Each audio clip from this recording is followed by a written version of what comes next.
All right, welcome everyone. Welcome back to the channel. This is part 2 to the 2012 paper. All right, I hope you guys are studying and practicing answering questions. Sometimes in studying, you can sit and also question yourself. All right, yes, let's get the screen up and running, or you can call a friend, a classmate, and ask them to help you study. All right, so we were at question 32, so we should be at 33 now. Is it this 32? 30. This is the paper, right? 32. Right. Question 32. Yeah, that's correct. All right, good. So 32 refers to the diagram below. Population pyramid for country X, males, females,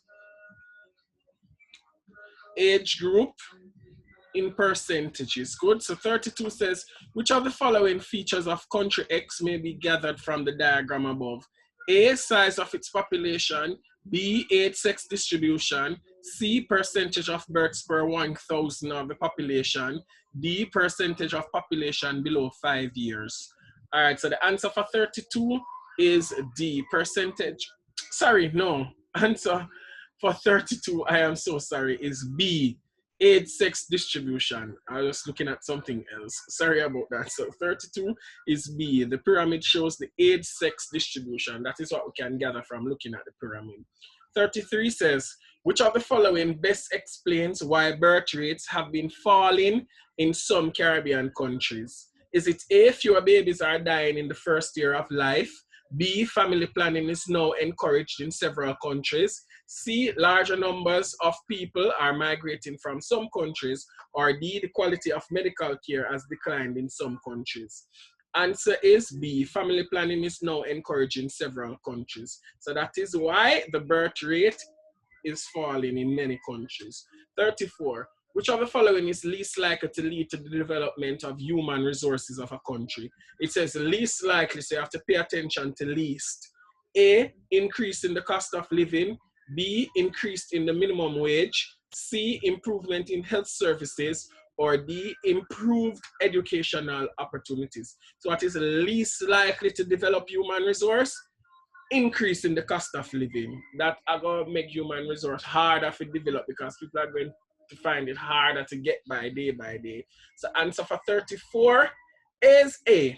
35 now refers to the following table. This is a repeated question. I've seen it several times. So you see the number of births, 30,000. Number of deaths, 15,000. Number of immigrants, 14,000. Number of emigrants, 8,000. Remember, immigrants are the persons who are coming into the country to live. Emigrants are the persons who are leaving the country to go elsewhere to live. So 35 now says the natural increase in population for country X in 2006 was, to find the natural increase is to minus the death rate from the birth rate. So the birth rate is 30,000, death rate 15,000. So you minus 15 from 30, you get 15,000. So the natural increase for country X is A, 15,000. 36 now says, healthy individuals are beneficial to a country's development because such individuals are likely to A, be less critical, B, satisfied and contented, C, self-sufficient and self-reliant, D, productive and effective workers. They are going to be beneficial to the society or to the country because D, they can be productive and effective as workers. Get that? All right, number 37 to 39 now refers to the following illustration. So a gentleman is drawing his suitcase and he's saying, no work, low wages, I'll work and live better in town. So apparently he is leaving from a rural area going to the town, which is the urban area. And you see two gentlemen, one is standing up on the street, one is sitting down. So it almost looks like nothing now going on for them. Understand? Good. So 37 now says the pattern where many persons make the same decision as the young man in the picture is referred to as Leaving the rural areas to go to the urban areas. That is what it is asking. So is it A, immigration, B, emigration, C, forced migration, or D, rural depopulation? It's not immigration or emigration because he's not leaving the country or going into another country. He's leaving from one area to another within his own country. So that strikes out immigration and emigration. So it's between forced migration or rural depopulation. Nobody is forcing him to leave the rural area. He has chosen to leave. So it's not forced migration. So it is rural depopulation because he's leaving the rural area to go somewhere else to live. 38. Which of the following may result if many people do what the young man in the picture is doing? What are the likely results if other people do what the young man is doing? So let's look at it. 1 says the rapid growth of cities. 2 says the growth of shanty towns and squatter settlements. 3 says the brain drain experienced by many developing countries. And 4 says inadequate housing, education, and health facilities in urban areas. So it's all of them except 3. 3 says the brain drain experienced by many developing countries. Remember that he is not leaving the country or entering into a new country. He's migrating internally, so that would strike out number 3. So it would be 1, 2, and 4. These would come as a result of rural to urban migration. So it's 1, 2, and 4, which is C for 38. 39 now. Difficulty faced at home and the hope of a better life in town best illustrates the effect of A, generation gap, B, push and pull factors, C, structural unemployment, or D, the vicious cycle of poverty. Answer is B, push and pull factors, because we know that is associated with migration, what causes people to leave or want to leave. Good? So now let's look at 40. Which of the following would discourage emigration? Remember, emigration is a person leaving their country to go somewhere else to live. So while they're at the airport in their country to leave, they are an emigrant, and emigration is taking place. So what would discourage people from leaving their own country to go somewhere else to live? A high standard of living in the country of destination. B, relaxed immigration laws in the country of destination. C, availability of well-paid jobs in the country of origin. Or D, lack of economic opportunity in the country of origin. So the answer is C, availability of well-paid jobs in the country of origin. Remember, that's where they originally live and leaving from. So if they have well-paid jobs there, it's highly unlikely that they're going to want to leave to go somewhere else. All right, let's go on to 41.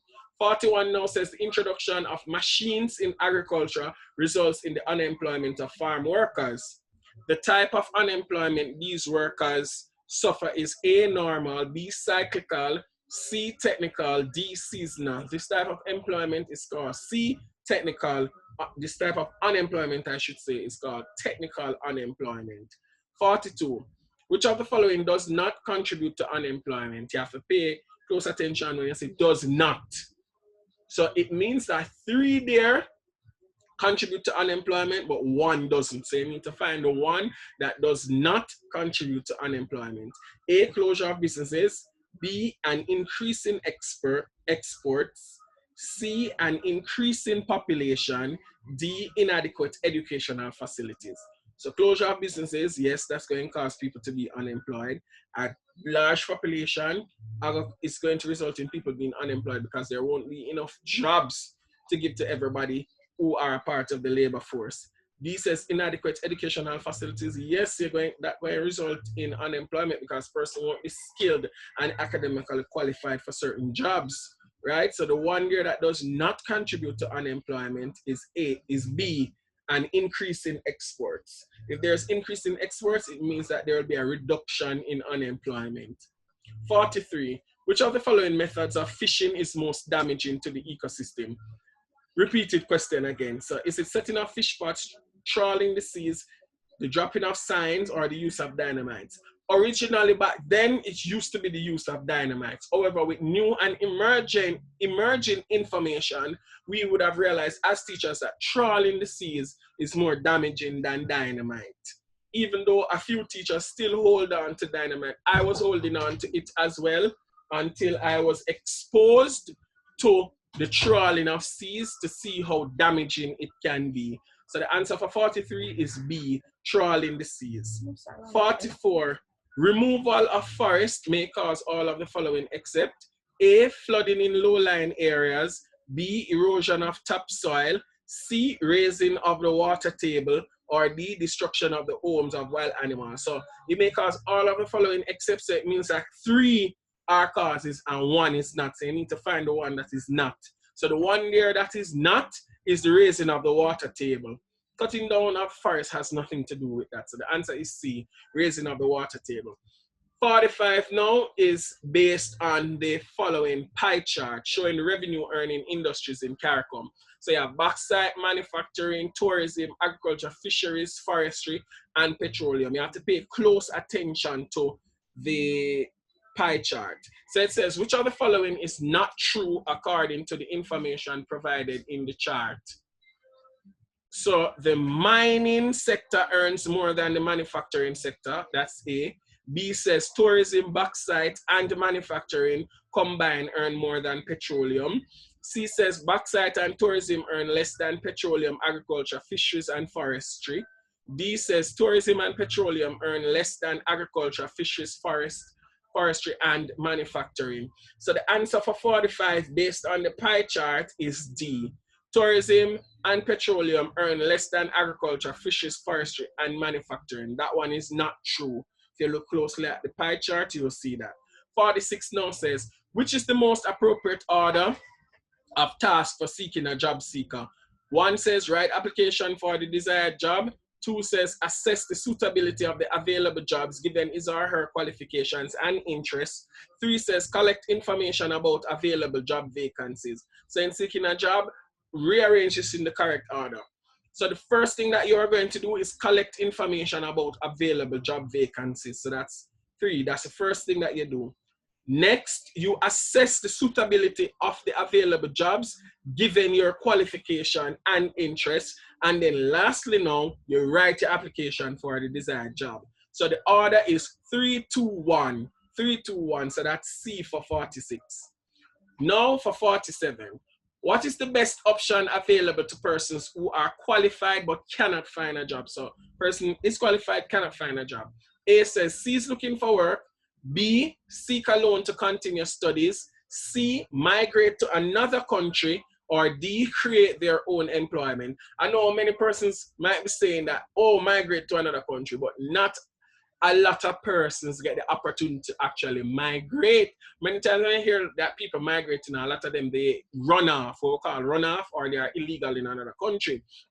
C is looking for work, that's not an option because the person must be able to take care of themselves financially. Seek a loan to continue studies. If you're already qualified, why are you going to want to take a loan to study to put yourself in more debt? So the best option is to create your own form of employment.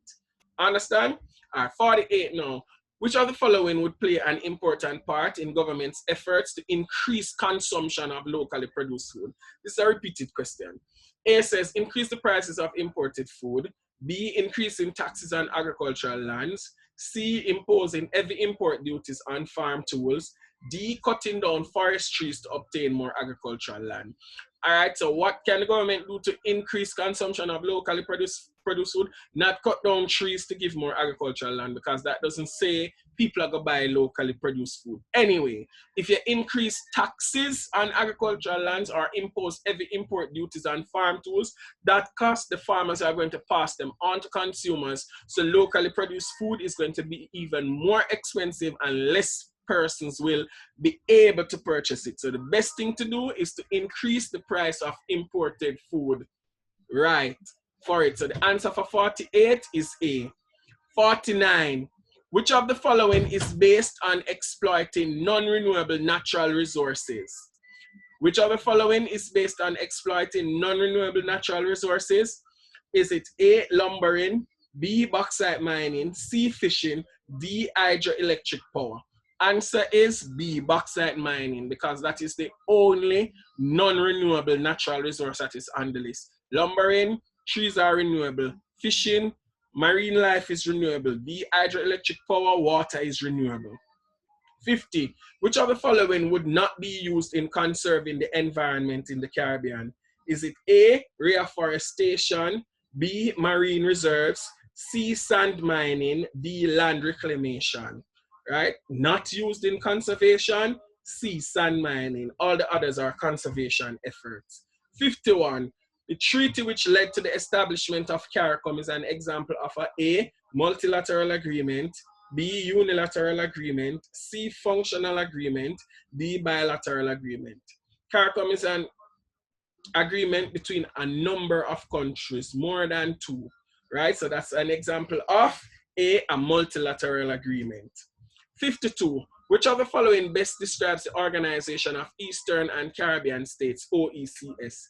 Is it A, a federation of smaller CARICOM countries, B, a sub-regional grouping within CARICOM, C, a group of CARICOM countries with common domestic policies, or D, a group of CARICOM countries with a common head of state? All right, this question, as a group of teachers, we have not yet decided, or we can't agree totally on the correct answer, because based on the information that is presented, we are getting two answers, right? So C and D are definitely out. So between A and B, it says a federation of smaller CARICOM countries, which you know that the OECS consists of the Eastern Caribbean states, right? The smaller ones. B says a sub-regional grouping within CARICOM. But for me personally, I would go with A, a federation of smaller CARICOM countries. Because yes, they are CARICOM countries, but they are their own little federation under OECS. Because not everybody in CARICOM is a part of OECS. So I wouldn't go with the sub-regional grouping within CARICOM, because for me, OECS is different from CARICOM. Though they might have similarities, and the persons, a lot of the countries, in the OECS, or if not all of them, are in CARICOM, but they are doing their own little thing. So I would go with A. 53. Which of the following is the correct progression of Caribbean integration movement? All right, so for this, the first attempt at integration was federation, then federation failed. So after federation, it was CARIFTA, then CARICOM. So the answer for 53 is D, federation, CARIFTA, then CARICOM. 54, the highest authority of the Caribbean community, CARICOM, is the A, Common Market Council, B, Heads of Government Conference, C, West Indian Commission, or D, Standing Committee of Ministers. Highest authority of CARICOM is B, Heads of Government Conference. If you don't know, please do some reading. Please do some reading. Google and get your information from reputable sources. Good. 55 says, which of the following is the most important aim of the trading arrangements within CARICOM? A, to promote economic development in the region. B, to increase travel and contact among the people of the region. C, to increase the markets and revenue of larger territories. D, to ensure that goods from outside the region become cheaper. Answer for 55 is A. Most important aim is to promote economic development in the region. 56. Globalization is characterized by all of the following except the A, migration of skilled labor, B, creation of jobs as a result of foreign investment, C, establishment of trade links around the world, or D, use of low levels of technology in the production of goods. Answer for 56, that's easy. D, use of low levels of technology in production of goods. With globalization, really high levels of technologies are being used. 57, individual countries in the region are too small to make their presence felt on the world stage. Implied in this statement is the need for A, individual countries to expose republicanism, B, individual countries to demand their democratic rights, C, individual countries to return to colonialism, or D, integration of countries in the region under consideration. Answer for 57 is D, integration of countries in the region under consideration. 58, which of the following is the main reason for conflict in trade sometimes arising between CARICOM countries? A, competition for markets when several countries manufacture identical products. B, lack of natural resources in many of the islands. C, reluctance on the part of some governments to permit freedom of movement. Or D, low level of industrial development in each territory. Answer is A, competition for markets when several countries manufacture identical products. products. Why am I say products? 59. Which of the following is a function of the Caribbean Development Bank? A, regulating foreign exchange rates in CARICOM countries. B, organizing and supervising loans for developmental works in member states. C, providing loans to individuals in the Caribbean for constructing homes. Or D, serving as a central bank for all commercial banks in the CARICOM region. Answer for 59, it's a repeated question again. B, organizing and supervising loans for developmental works in member states. Final question, 60. Hurricane Thelma has wreaked havoc over Jamaica. Which CARICOM institution should respond to the country's needs? A, the Caribbean Environmental Health Institute. B, the Caribbean Disaster Management Agency. C, the Caribbean Food and Nutrition Institute. Or the Caribbean Institute of Meteorology and Hydrology. Right, the disaster has already happened. So it's not the Caribbean Institute of Meteorology, right? So it has to be the Caribbean Disaster Management Agency because hurricane has happened and created havoc. So the answer for 60 is B. All right, thank you guys for watching, sharing. Remember to subscribe and also follow my other YouTube channel, Curry Fences. All right, guys, I'm planning to do a live stream on Sunday. So if you guys are interested in participating in the live stream on YouTube, please comment below. Comment and let me know if you are interested in joining the live stream Sunday night, about 7 or 8 o'clock. I'm planning to do it, but I want to know if you guys are interested. Remember as well, subscribe to my other YouTube channel. That's Curry Fences on YouTube. Thank you guys for watching and supporting. And again, remember to watch the ads. Watch the ads. Thank you guys. All the best for your exams.